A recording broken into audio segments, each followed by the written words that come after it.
Alright guys, here's a quick update from here on the hydro. As you can tell, I got her all torn down. Got the head off, carb off, I had that off, take all this shrouding back off, get to the head and all that junk. Got everything's pretty well clean in here. I went through and cleaned it up again, best I could. It was a little bit of carbon around the valves, but not too bad. Valves are straight, not bent. They're sitting good. On the manual right here, it calls for an intake valve gap of 10 thousandths and an exhaust gap of 20 thousandths. And when I checked this one, my exhaust was at 10 thousandths, which is right here. Oops, sorry, camera moved.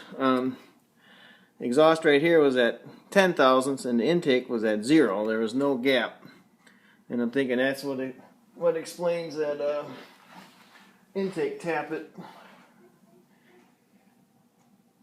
Getting that eye worn in it right there.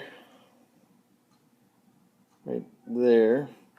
I think there was no gap in that thing, and it was just hammering itself in and out of there. But and the way to get these valves out, and we can see it too good in here, but on this style, it has, it's just like this. It's got a little pin that goes through there, and the washer sits on top of that, so you got to compress the spring in the washer and get that out of there. Pop this thing out, and then the valve will come out. Well, I don't have the tools to do that, and I got impatient, so the way I did it, and I don't recommend doing it this way, is I opened the valve with this screwdriver, got it up like that, and then I stuck a 7/16 wrench up there to hold it open. And then I took a file,